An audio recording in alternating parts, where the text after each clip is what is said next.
Morning, Lighthouse. How we doing? Thank you, worship team. That was incredible. I want to give a big shout out to those that are joining us online right now. Could you welcome our online community? We have people joining us from all over the United States, all over the world. We are so glad that you're able to tune in and spend a little time with us this morning. Now, who here for our Glen Burnie campus, who here was able to be a part of our movement team appreciation Friday night? That's a good time, wasn't it? Thank you so much for those that volunteer here, serve here. Church is only possible because you've raised your hand and said, I want to be a part of what Jesus is doing. And so I just want to highlight one movement team real quick, which on a day like this, we are so thankful for our parking team that is out there helping people guide. Amen, amen. Please, please, please, if you could do me a favor, love them up as you leave. Thank them out there in the pouring rain. Don't cuss them out. Just listen to them, please. As they're trying to help you get out of here. Thank you so much to our parking team. We absolutely love those guys. If you've been with us over the past few weeks, well, first of all, if you don't know me, my name's John Smart, and I have the privilege of being one of the pastors here. But we've been in a series called Between Two Rocks, and it's about when you find yourself in a difficult or confusing situation, when circumstances of life don't completely add up, what do you do? And today I want to read a portion of scripture about a character in the Bible. I think he's one of the most complicated, one of the most relatable, and because he's relatable, one of the most inspiring personalities that you're going to find in the Bible. It's a man by the name of Jacob. And it says that Genesis chapter 32, that night Jacob got up and took his 2 wives. That's a whole nother sermon series, a whole nother topic for another day. Some of you are new, you're like, I like this church. Knock it off. Took his 2 wives and his 2 female servants and his 11 sons, and he crossed the ford of the Jabbok. And after he had sent them across the stream, he sent over all his possessions. So Jacob was left alone, and a man wrestled with him till daybreak. And when the man saw that he could not overpower him, he touched the socket of Jacob's hip, so that his hip was wrenched as he wrestled with the man. Then the man said, "Let me go, for it's daybreak." But Jacob replied, "I will not let you go until you bless me." And the man asked, "What's your name?" "Jacob," he answered. And the man said, "Your name will no longer be Jacob, but Israel, because you have struggled with God and with humans and have overcome." Jacob said, "Please tell me your name." But he replied, "Why do you ask my name?" And then he blessed him there. So Jacob called the place Peniel, saying, "It is because I saw God face to face, and yet my life was spared." And the sun rose above him as he passed Peniel, and he was limping because of his hip. Would you join me in a word of prayer as we get ready to get into this text? Jesus, as we gather together here in this room and all across the nation, online, and those that are tuning in, Jesus, I just ask that for the next few moments, your Holy Spirit would fill this space, fill our time together. And we're not here because we want to play church. We're not here because there's not 1,000,001 different things that are pulling on our time or attention. We're here because ultimately we want to have an encounter with you. We want to have an encounter with God, and we want to leave here changed. We want to leave here different. Because like Jacob, we saw God, we experienced God. And when you experience God, you cannot leave that place the same. And so Jesus, would you please speak to us not just as a church body and not just as a congregation, but would you speak to us individually, that we'd leave here more like you, changed. In your name we pray these things. Amen. Amen. So it was a couple weeks ago that I walked into church at our Pasadena campus, and I'm gonna be honest, I looked a little rough. Looked a little rough walking into church, and I know everybody has Sundays like that, right? Some of you are having it right now. I'm not gonna point out names, but rain didn't help, that's all I'm saying. But here I am walking in, and I have to preach, and I'm looking rough, and I know it, and most people are, most people just sort of let it slide. They didn't say anything about it. They were like, "Hey, John, how you doing? Hey, Pastor, how you doing?" But our service coordinator down at Pasadena, her name is Allison Davis. She's absolutely incredible, keeps things running, but she's a straight shooter. And so I walked in, and I said, hey, Allison, how are you? And she goes, "What's wrong with your eye?" That was the first thing she said. "What's wrong with your eye?" And she was right. And what was wrong with my eye is that I had gone to a bachelor's party. That my sister-in-law is getting married, and so I went to the bachelor's party. And this bachelor party was crazy, but not in the sense that you're probably thinking of it, like drinking and carrying on and all that. It was crazy in that these guys were just sports fanatics. Nuts. To the point that, I got there, and every moment that we were there, we were doing, it was either baseball, or it was football, or it was swimming, there was by a lake, or it was fighting, and then the sun goes down. And you'd think, okay, time to take a break. We'll pick up sports again tomorrow. Nope. Sports just moved inside. That's all that meant. And so we ended up playing indoor football. If that sounds like an oxymoron, you are correct. Those two things typically don't go together, because what happens is indoor football just turns into a giant wrestling match. And I thought, man, I can't wimp out now. And so I was just in the fray of it, praying, Jesus, give me strength in the middle of this thing. And I got a little roughed up in the middle of this wrestling match. At one point, I got stiff-armed in the eyeball. So I had a little bit of a black eye going on. And then at another point during that weekend, I got head-butted in the eyebrow. So I had like a lump here, and this eye was black, and I'm coming in to preach, and Allison's like, what's wrong with your eye? What's wrong with my eye is my sister-in-law's getting married. That's what's wrong with my eye, is I went to this bachelor's party that turned out to be a giant wrestling match. And I was thinking about that in the midst of this series, Between Two Rocks, because I just want to argue that a lot of times when you find yourself between two rocks, it feels like you're in the midst of a wrestling match with God. You're trying to figure out how did I get here? And God, why would you lead me here? And this doesn't make sense. And you're trying to piece things together, and it feels like you're wrestling God. And here is the story of a man named Jacob, who on the most important night of his entire life finds himself alone in the wilderness, walks away from his friends and family to pray, and then this mysterious man shows up, and they start to wrestle, and in the midst of the wrestling match, you find out it's not just some mysterious person, he's actually wrestling God.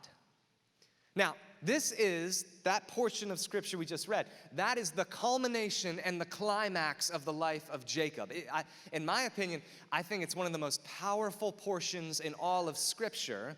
But as in so many portions of scripture, the power comes from the context.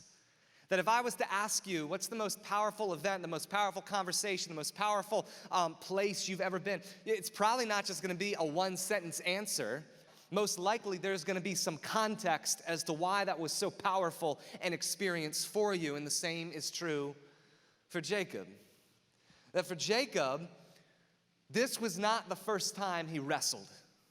Actually, when you look at the life of Jacob, starting in Genesis 25, Jacob was born wrestling. He was born wrestling. This is what it says. It says, then Isaac, that's his dad, prayed to the Lord on behalf of his wife, because she was childless.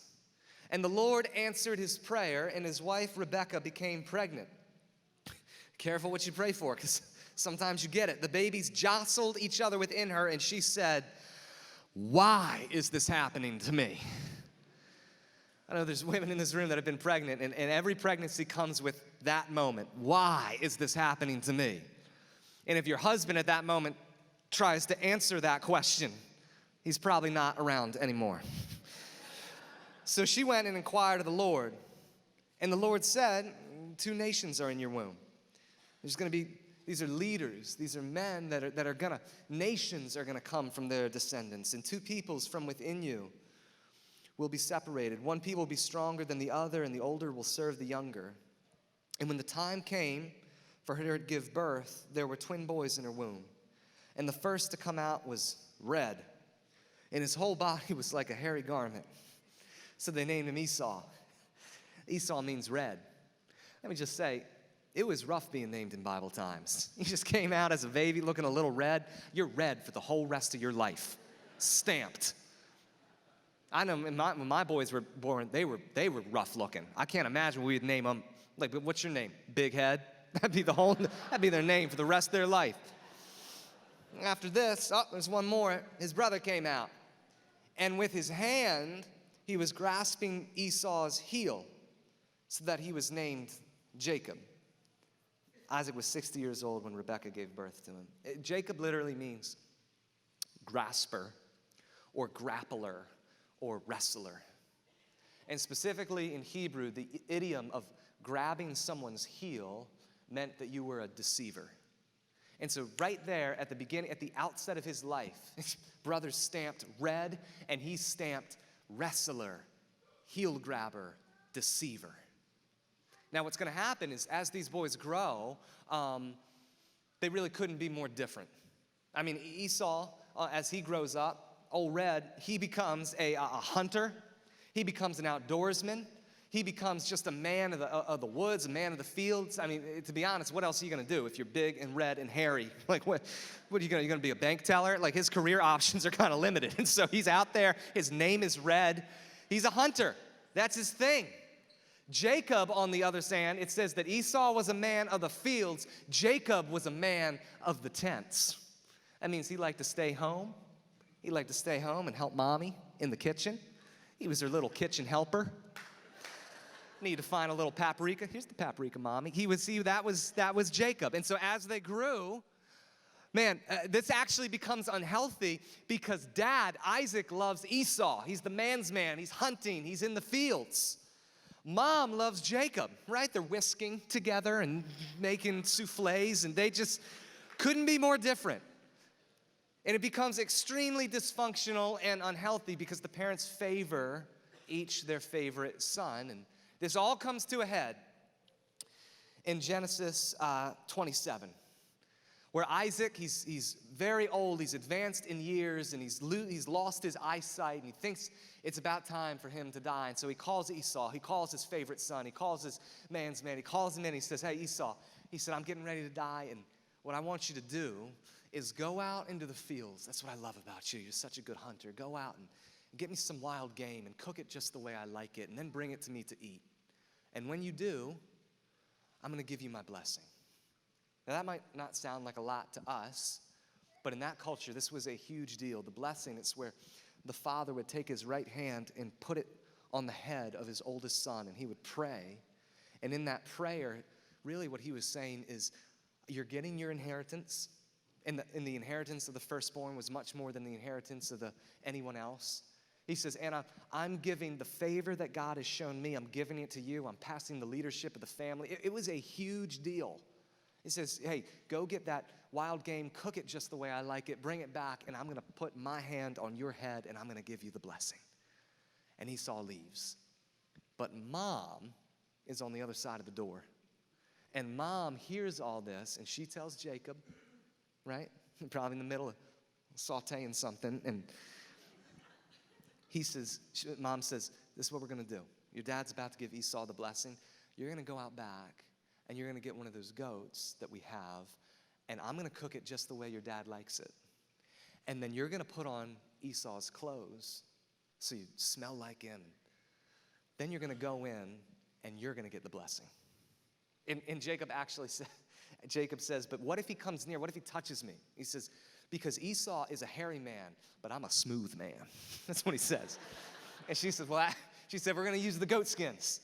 And so he puts the goat skins on his hands and on the back of his neck, and he's wearing Esau's clothes. He's in this Esau costume. Mom cooks the food just the way Dad likes it. And he walks in, and Dad can't see anything. And so he says, who's there?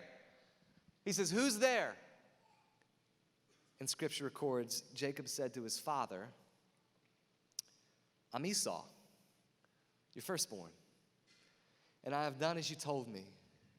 Please sit up and eat some of my game so that you may give me your blessing. And in that moment, Jacob learned probably something that he had suspected his entire life, but here it became crystal clear that the only way he would get the blessing in this family, the only way he'd get the approval of Dad in this family, is if he pretended to be somebody else, is if he lived up to his name, and he deceived, and he wrestled, and he manipulated. And so here he is standing in this Esau costume, and Dad says, who are you? And he says, I'm Esau. And it works. He tricks his dad. His dad thinks, man, he doesn't sound like Esau, but his clothes smell like Esau, and he's hairy like Esau, and so he gives him the blessing. And no sooner does he leave, but then Esau comes back from hunting the food that his dad told him to hunt. And he says, Dad, same thing Jacob says. He says, Dad, I've made the food just the way that you like it. And his dad says, who are you? And he says, I'm Esau, your firstborn. Dad says, then who was just in here? And Esau says, isn't he rightly named Jacob? Deceiver, heel grabber. And right then and there, Esau makes himself a promise. He said, my brother's a deceiver. He's stolen my blessing. He says, as soon as Dad dies, I'm going to kill him. He promised it. It says he consoled himself. Meaning when he got angry, his comfort was to think, I'm going to kill him. And so Mom comes to Jacob and says, hey, you know that plan that we put together? Esau found out about it. And so now you got to run. And so Jacob runs.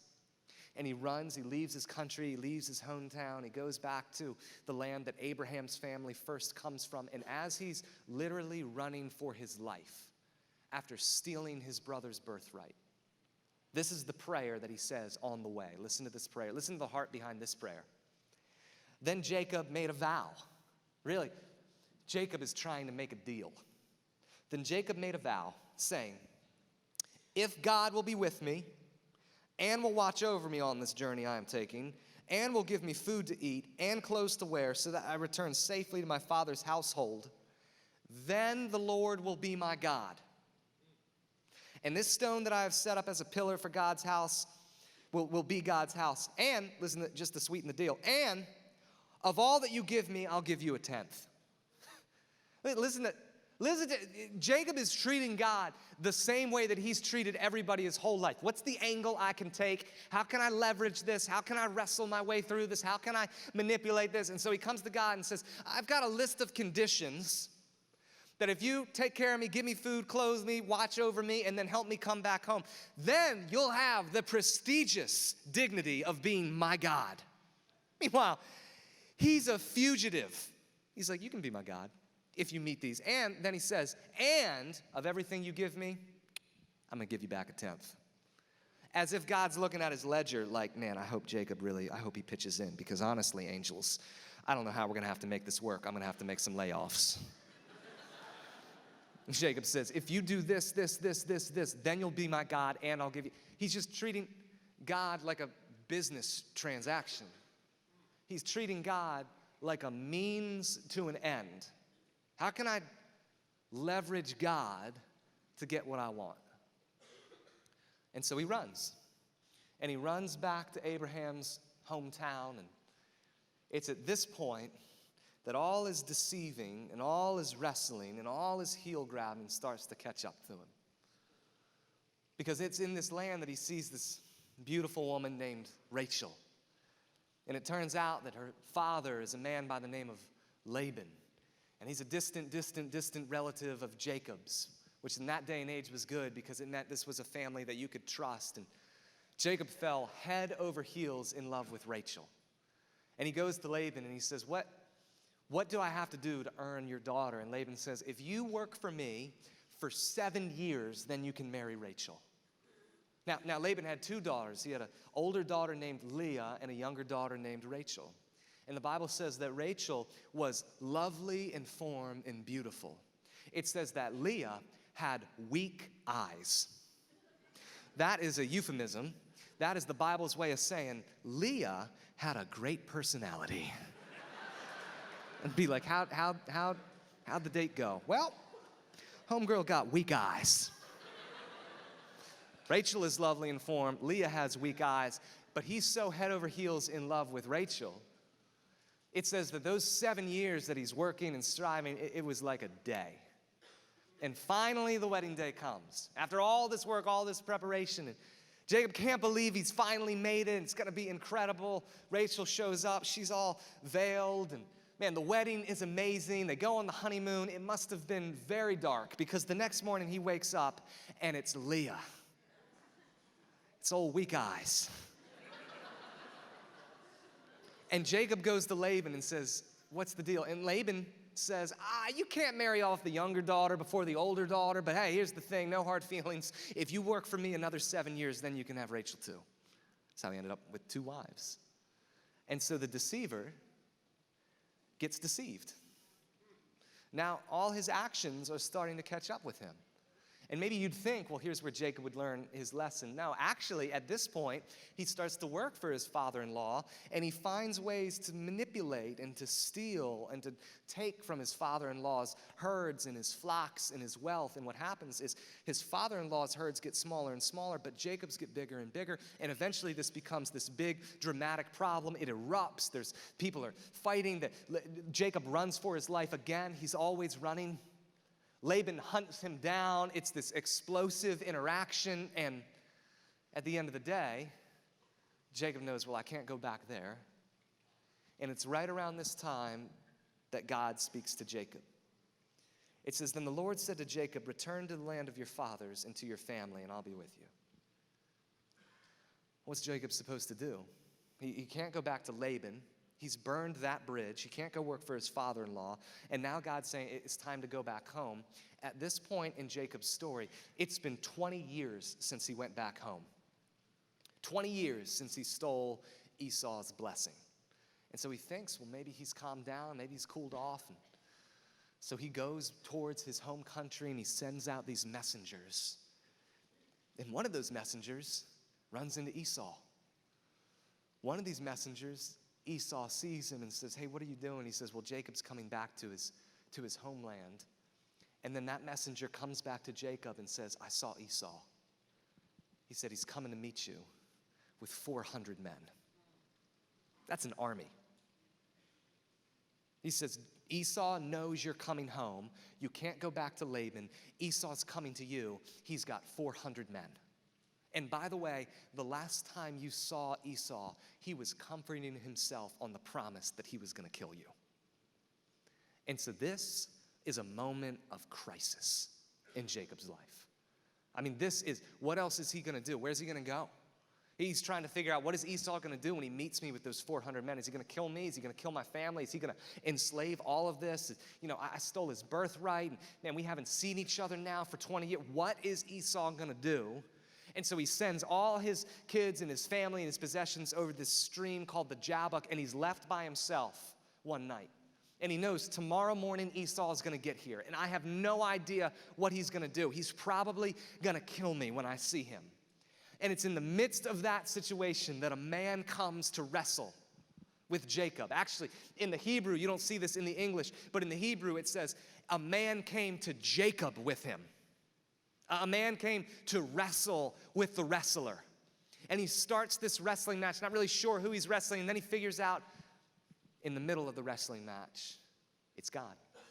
Now, I don't just tell that story, give that context because I just want to give a character sketch of Jacob, but I say that because I want to argue everybody, at some point in your life or another, everybody wrestles with God. Maybe you're here and you're not really sure about Christianity. You're just sort of kicking the tires. You're here because family or friends brought you. And your wrestling point is you're not even sure if God exists. That's where you wrestle. I'm not sure if I buy into this. I'm not sure about Jesus. I'm not sure about the Bible. Others, maybe you're a faithful follower of Jesus. You've walked with him for years or even decades. And now, like Jacob, you just thought you were following what God told you to do. And now you got yourself in between two rocks. And your wrestling point is, this doesn't make sense to me. I thought I was faithful. I thought I was true. I thought I was obedient. How did I get myself in this spot? God, why did you lead me here? Maybe you're here and there's a point of theology that you just don't understand, you can't get behind, and so you wrestle there. Or maybe, like Jacob, you're at a point where your own actions have started to catch up with you, and now you wrestle with God. So the question that I want to ask is, why is it that God lets Jacob wrestle? And why is it that God lets you and me wrestle? I think it's because there's certain things that God can do only in the wrestling match. Certain things that he can only do in the wrestling match that he can't do anywhere else. And we see this in the story of Jacob, and I just want to work through those this morning. Number one, first thing that God does in the wrestling match is he shows us how relational he is. Look at what it says, this wrestling match with Jacob. That night, Jacob got up and took his 2 wives and his 2 female servants and his 11 sons and crossed the ford of Jabbok. And after he sent them across the stream, he sent over all his possessions. So Jacob was left alone, all by himself. And a man wrestled with him till daybreak. Here he is in the midst of wrestling with God. And here's the thing about wrestling. Wrestling, it's close quarters. Wrestling, I mean, if you're wrestling, you're all up in somebody's business. Wrestling, it's kind of, any wrestlers in this room? You wrestle in middle school or high school or anything like that? Okay, yeah, all right, I see you. A few timid wrestlers, just putting your hand up very slow, very modest, okay. All right, but if things break bad, you're ready. That's what I gotta know. I wrestled in school for a little bit, and so there's a picture of me somewhere, I'm sure, in a leotard with the headgear on, like that. Not a good look for me. But wrestling, you're so close, it's kind of intimate almost. Like you can't wrestle from far away. You can't wrestle from a distance. You can't wrestle from, across the room. You have to be face to face to wrestle. That wrestling is relational, and in the same way, relationships involve wrestling. That if you're here and you have a best friend or you're dating someone or you're married, there's gonna be moments of wrestling. There's gonna be moments of friction. There's gonna be moments of, hey, I don't see it that way, but you see it that way, and that doesn't make sense to me. That's wrestling. If you're here and you're married and there's no wrestling, there's no friction, there's no, I don't really see it that way, then probably one of you is dead, to be honest with you. Either one of you is dead or the other is so domineering that it's not a real relationship at all. Because in real relationships, there's wrestling. Because when you put 2 individuals together, they don't always see eye to eye, and so they wrestle. How much more so, that's just people, how much more so when you take a person and put them in relationship with God. God is a wrestling God because God is a relational God. Now, this is totally different from the way you typically see God depicted. The 2 ways that God is typically depicted. One is sort of the secular view of God. This is the way culture sees God. That if he exists, he's not really involved in my life. Maybe he created everything, but he doesn't really have any say about how I live or what my life looks like or what my relationships are, what my friendships are, what I do with things. He doesn't care about any of that. He created things, but now he's more like an absentee parent. A God like that doesn't wrestle. You know why? He's too far away. He's not close enough. He doesn't care enough to wrestle. He's too distant. That's not the biblical view of God. But nor is the biblical view of God the extreme version of Christianity, fire and brimstone, where God is an authoritarian dictator, and as soon as you step out of line, you get smoked. You can't have any doubts. You can't have any questions. You can't have any fears. There's no wrestling. There's, hey, it's my way or the highway. That's not the biblical view of God either. The biblical view of God is a wrestling God, a relational God, which is why the prophet Isaiah said the following. God spoke through Isaiah, "Come now, let us reason together, says the Lord." Now that word reason, that sounds real genteel. Like, hey, let's have a fireside chat. High-backed chair, you know. But it can actually be translated, not let us reason together, let us dispute together. Meaning, let's wrestle. See, the God of the Bible, he's not the secular God that's so far away, he doesn't care and he doesn't wrestle. Nor is he this fire and brimstone God. As soon as you step out of line, you're just gone. The God of the Bible is so relational as to say, you got questions? You got fears? You're mad at me? You don't believe in me? Let's wrestle. Because he's relational. And he knows in the midst of that wrestling, a relationship is formed. He knows in the midst of that wrestling match, God does something in us that he couldn't do outside of it. That's the first thing he shows us. It's in the wrestling match that you see how much God cares about a personal relationship with you.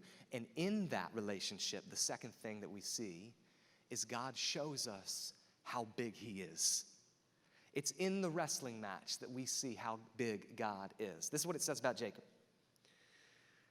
When the man saw that he could not overpower him being Jacob, he touched the socket of Jacob's hip so that his hip was wrenched as he wrestled with the man. Now, here's the question. You hear that story. This is the first time you ever heard this story. Maybe you've heard it and you've just wondered, how can God wrestle with a man? I mean, God's infinite, God's powerful, how could he wrestle with a man? And the answer is actually pretty simple. God made himself weak. How does God wrestle with a man? He made himself weak. It's the same principle that we're familiar with, same principle that when I come home from work most days, as soon as I cross the threshold of my door, my 3-year-old son James will run up to me a lot of days and he'll look at me and say, what he wants to say is wrestle, but actually what he'll say is postle. He puts a P on it and then he looks at me like that. He'll go, I'll run through the door, I'll go, hey buddy, he'll go, postle. And if I laugh, if I go, ha ha ha, that means it's on. And he'll start running and, we'll start carrying on and throwing pillows. And so the question would be, how does a grown man wrestle with a 3-year-old? I make myself weak.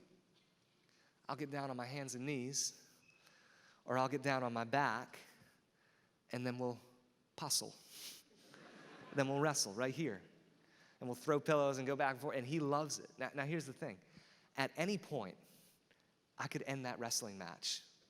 It's not like I wrestle James, and then I go upstairs, and Mary's like, how'd it go? And I go, it's a close one. To be honest, he had me on the ropes. At any point, I could end that wrestling match. And at any point, God could and did end this wrestling match. That in Hebrew, it says he touched Jacob's hip. And it's just, when you look at the word, it's just the lightest tap. He just sort of taps. And all of a sudden, his hip's out of socket. Wrestling match over. Now, Jacob had started this wrestling match thinking he was just wrestling with any old guy. I think it's at this point he just taps his hip. It's out of socket that Jacob realizes, oh my gosh, this is not an ordinary man. And I don't know, is this an angel? Is this am I wrestling against God? You ever had a moment like that? Where you're trying to make something work, you're trying to maybe make a decision work, or you're trying to pursue a certain path, a career path, you're trying to pursue a relationship, you're trying to pursue, and you just feel like, I can't, there's something wrong. It doesn't feel, only then to realize, I think I'm wrestling against God. It's at this moment that Jacob takes this view of God, where it's always been very businesslike and transactional. If you. And then he realizes how big God is. There's a pastor by the name of Tim Keller who told the story of a Bible study, one Bible study that changed his entire life. He said he was at this Bible study, and the teacher said, if you were to take the distance between the earth and the sun, that's 93 million miles, and for a scale, if you were to condense that down to the thickness of a sheet of paper. So if this is 93 million miles, if this is the earth and the sun, the next nearest star besides the sun is a stack of paper 70 feet high. And then, if you're to look at our entire galaxy and all the solar systems within our galaxy, the length of our galaxy, the Milky Way, is a stack of paper 310 miles high. And that galaxy is virtually just a speck of dust, just a particle in the universe, which is full of countless galaxies and countless solar systems. And it's so much bigger than anything we can wrap our mind around. And Scripture says that Jesus holds the entire universe together with one word of his power, with his pinky. And then the Bible study teacher asked, is that Jesus the type of person that you invite into your life as an assistant? You see, up until this point, Jacob had been treating God as an assistant. Hey, if you just help me get some clothes, and if you help bring me back, and then you can be my God, and hey, I'll even throw in 10%. There's a whole flavor of Christianity that views Jesus as an assistant. Hey, I'll just sort of, I'll go, okay, God, you have my Sunday morning, and then I just need a little sprinkling of Jesus throughout the week. Not too much. I don't want anything to impose. I don't want to cramp my style. I'll pray, if someone's sick or I have a big decision. But other than that, Jesus, I just need a little help. It's at this point that Jacob realizes God is so much bigger than that. That God is, his plans, his purposes, his designs. Up until this point, Jacob had been trying to get God to be a part of his plan. Now Jacob realizes he's just one piece of God's plan. You see, as long as we view God as our assistant or as an additive to our life over which we are supreme, we will always wrestle with God until we realize how big he really is. You see, the place that this took place, this little wrestling match, it was right by a stream called the Jabbok. One thing you should know about Hebrew narrative is it's sparse on detail. When there's details in the Old Testament, they don't just throw details out there for the fun of it. Details mean things in Hebrew narrative, and specifically this stream, the Jabbok, means the stream of emptying yourself or the stream of surrender. So the place where Jacob had a wrestling match with God, the place where all of that was literally called surrender. It's at that point that Jacob realizes, I've been treating God like my assistant. I've been treating God like a contract. I've been treating God like a means to an end. And it's at this point that everything changes, because Jacob has realized how relational God is, and now he's realized how big God is. And so the last thing that God often does in the wrestling match is it's there that God gives us a new name. When we realize how big he is and how relational, it's at that point that God steps in with a new name and a new identity. It says, then the man said, let me go, for it's daybreak. But Jacob replied, I will not let you go unless you bless me. And the man asked, what is your name? Now this is important because we've seen this before.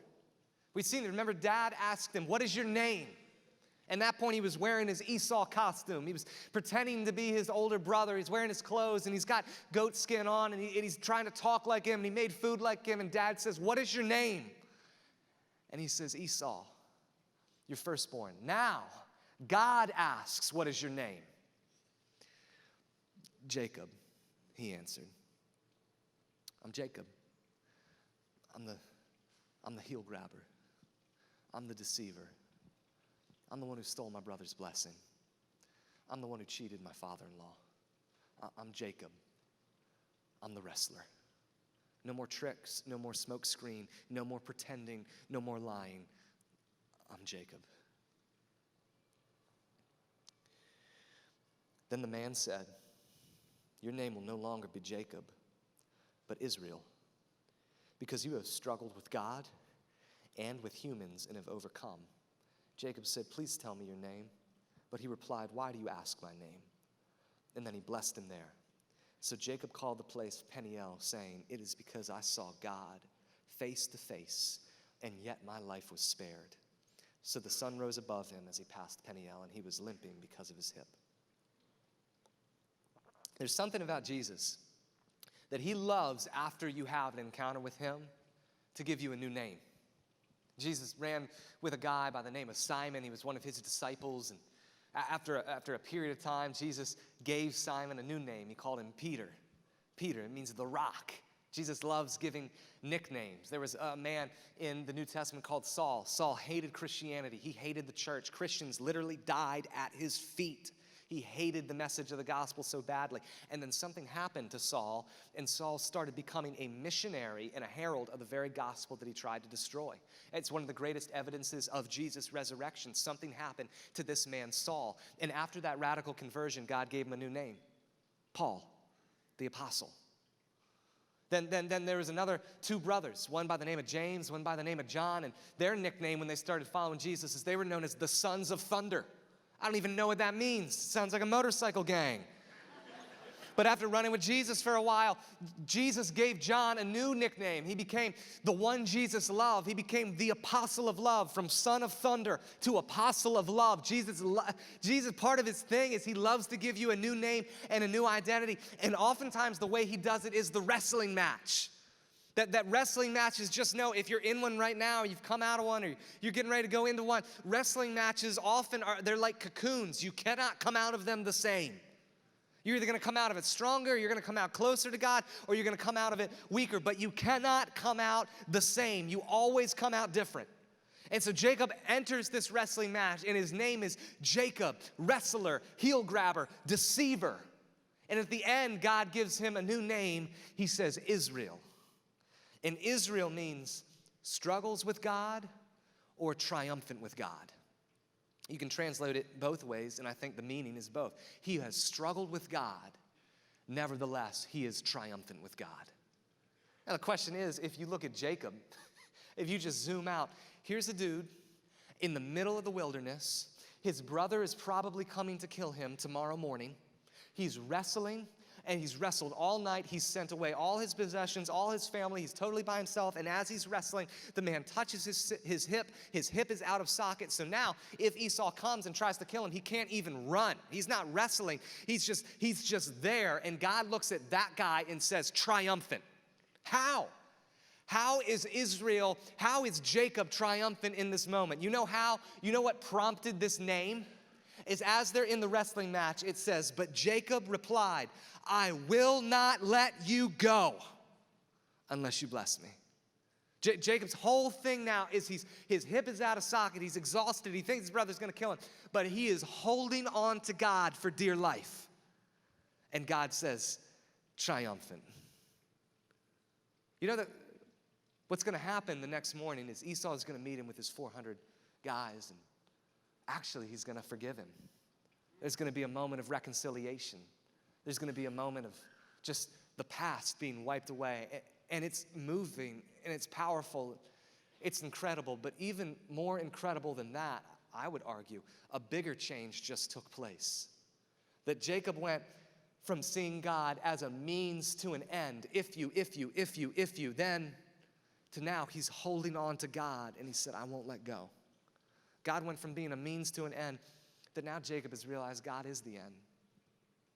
This is why Jesus said in Matthew chapter 5, verse 3, maybe you've heard the Sermon on the Mount, the Beatitudes, where Jesus said, blessed are the poor in spirit. Maybe that didn't really make sense to you, or maybe that sounded a little religious. Here's another translation. You're blessed when you're at the end of your rope. Why? Because with less of you, there is more of God and his rule. You see, what God did with Jacob is he used what Jacob thought was his biggest need. He's in a moment of crisis. Oh my gosh, my brother's coming. He's going to try and kill me. God, he goes out in the wilderness because of this crisis to pray to God. And God says, Jacob, you think that's your biggest need? You think your brother is your biggest problem? Your biggest need, Jacob, is actually that your whole life you've ignored me and you've treated me like a business transaction. That he uses this crisis that he thought was his biggest need, which is actually to get to his biggest need. You see, his whole life, Jacob has been grasping and grabbing. It started with Esau, and then he thought, man, if I could just get my brother's blessing, then I would be happy. And it didn't help. It actually made things worse. So then he goes to this other country, and he thinks, if I could just marry Rachel, then I'd be happy, then I'd be fulfilled. And then that doesn't satisfy him the way that he thought. And then he thinks, if I could just have my father-in-law's flocks, if I could have wealth or prestige or money, then I'll be happy. And it still leaves him empty. And now here he is in the middle of the wrestling match. He's grabbed money. He's tried to grab fame. He's tried to grab the blessing. And now he's grabbed God. And he said, I won't let go. Because he's finally found the one person that won't let him down. He's finally found the one thing that once he gets it, it won't leave him feeling empty inside. He's finally found, man, everything else that you and I try to grasp for, as soon as you get it, it turns to sand in your hand. And now he's finally held on to God, and he says, I'm not letting go. Because my whole life has led me to this moment. I mean, you could look at him and you could say, how is this guy triumphant? He's about to lose everything. His brother is coming, can't even run. And God looks at him, and because he's holding on to God, God says, triumphant, victor, conqueror, winner, triumphant. Because he wouldn't let go. Now, the one thing I don't want people to walk away from this sermon and there'd be this idea of Christianity, that you have an encounter with God, you have a wrestling match with God, and then you're changed. God gives you a new identity and a new name, and then from there, it's just smooth sailing. Everything works out. You don't have any problems. You get a front row parking space wherever you go. You go through McDonald's, they give you extra nuggets in the bag. I don't know where that came from, but that would be nice. That's not Christianity. That's not the message of the Bible. You don't have this one encounter and then everything's perfect. In fact, more often than not, you don't have just one wrestling match in your life. You have multiple. You go, God, this doesn't make sense. And then he brings you through that. And you go, okay, what about this situation? And each time he refines you and strengthens you and purifies you a little bit more. It's not sort of just this perfect slope. That's not how it goes. And even when you look at Jacob, you'd think, man, he had this encounter, he had this wrestling match, and from there, he was always called Israel. Actually, when you read the rest of the story of Jacob, for the rest of his life, he lives many years after this. Sometimes the Bible calls him Israel when he acts like Israel. Sometimes it calls him Jacob because he acts like Jacob, just to show change is complicated. And sometimes God gives you an identity that then takes a little while to learn, how do I walk this out? But I just want to leave you with something. I'm going to leave you with something that God actually said about this man that I find extremely encouraging. A couple hundred years go by after Jacob dies, and that people that had been named after him, that name that God gave him, Israel, now there's an entire nation called the Israelites. But they're imprisoned in Egypt. And so God raises up a man by the name of Moses. And he says, I need you to go back to Egypt and bring the Israelites out. And Moses says, that's a huge nation, and I'm going to go to Egypt. And what am I supposed to say? He says, who should I tell them sent me? What's the authority that I go with?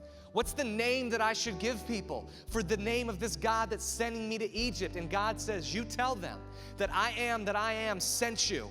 And then he says, if you want them to know who I am, tell them this. He said, I'm the God of your father, and I'm the God of Abraham, and I'm the God of Isaac. And you'd think he would say, and I'm the God of Israel, because that's the guy that was changed in the wrestling match. That's his good side. That's the new Jacob. That's the guy that's triumphant with God. But he says, I'm the God of Abraham, the God of Isaac, and the God of Jacob.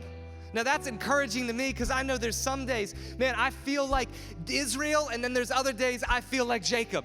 There's some days I feel like new John, and then there's some days I feel like old John.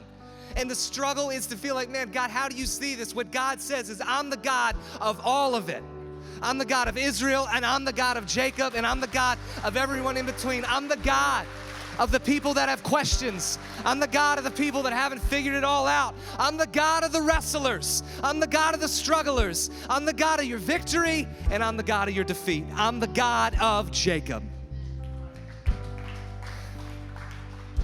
Now, we're going to close this service out in worship, not because it's just the closing credits, but because when you realize how relational God is, that he's a God who gets down on his hands and knees and says, hey, I so desire a relationship with you. I can handle your questions. I can handle your fears. I can handle your concerns. I'm secure enough. Let's wrestle. You see how big he is, how magnificent he is, how incredible he is. And then you see that it's in the midst of that he actually gives us a new name. That God deserves our worship. The only response to a God that relational, that big, that incredible, that majestic is worship. And what he would say to you and I is, like Jacob, if you have questions, if you're in the midst of being between two rocks, if you're in a hard place, don't stop wrestling, but hang on to him, because God looks down at that heart and says, triumphant. That's the kind of heart that I'm going to bless. So as we go into worship, would you stand with me as I close this out? Jesus, thank you that you're the God of the wrestlers. Thank you.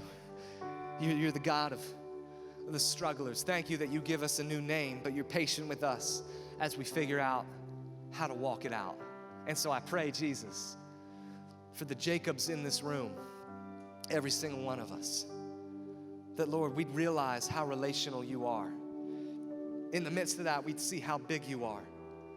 And as we wrestle with you, we'd find a new identity, that people would see a change in us, and it wouldn't be trying harder, and it wouldn't be talking different. It would be, we've had an encounter with God, and like Jacob, you cannot see God face to face and leave changed. Jesus, let this moment right here, either in this room or online, let this be our Peniel. As Jacob said, I saw God face to face, and I'm different because of it. In your name we pray these things, Jesus. Amen.